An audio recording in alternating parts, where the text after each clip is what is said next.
Hello, Mr. Master, and welcome to my presentation on the International Criminal Tribunal for Yugoslavia.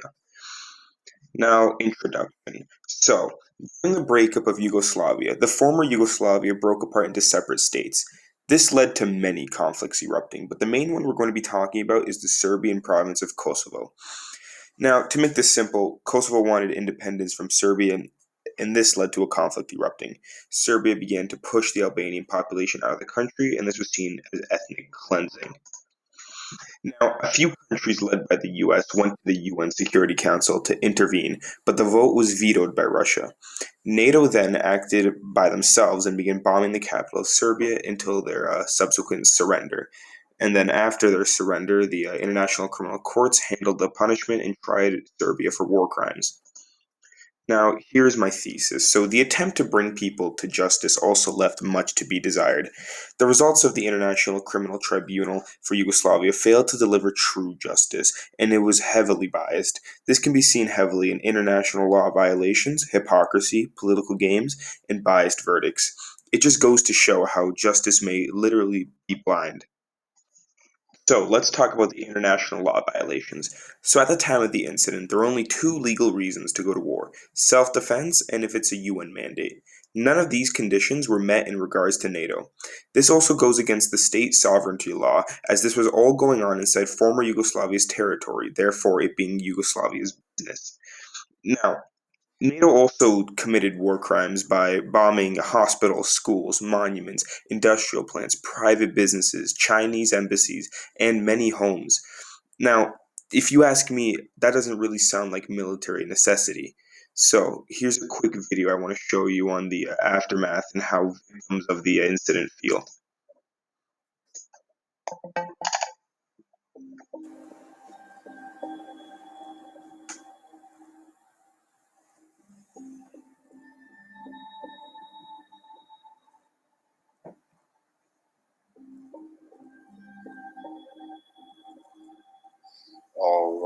za ceo život, a zašto smo mi ostali? Znači, mi se to pitamo koji smo preživjeli. Možda se te večeri osetilo neka napetost, da ne kažem, najviše od svih dana pre toga. Tad sam osetio neki bes, neki, zašto? Evo, tu smo i kod spomenika, zašto može jedna televizija novinska kuća da bude legitimni cilj za išta. Ne postoji reč koja je bila toliko teška za ovaj plan. Ne postoji.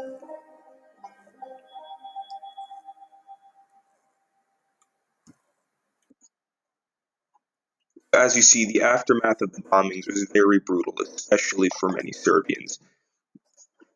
Now, I want to talk about the hypocrisy being exposed by the US and NATO. So, during the breakup of Yugoslavia, Croatia was removing almost all of its ethnic Serbian population from the country. This is exactly what Serbia was doing in Kosovo, but with the Albanians. Now, my own mother experienced this, and they were being bombed while they were still in their village. So, what we have here is Croatia ethnically cleansing their Serbian population, yet no one lifts a finger.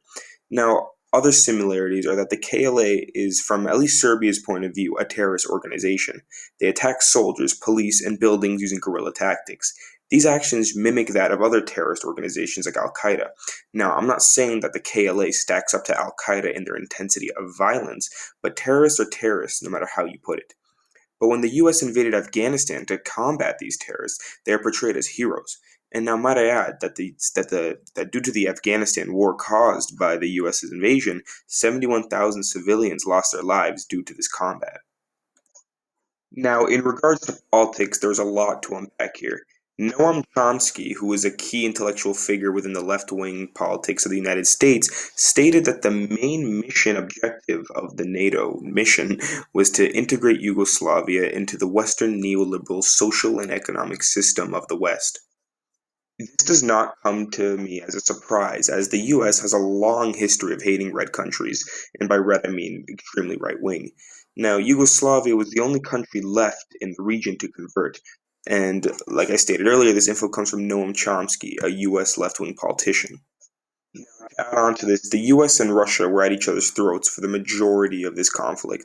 It started when Russia originally vetoed the United States' vote in the UN Security Council to step in, and then later on, when Russia tried to stop NATO in the UN by offering a vote to shut it all down, the United States and all of its, for lack of a better word, goony countries decided to step in and shut down Russia's vote.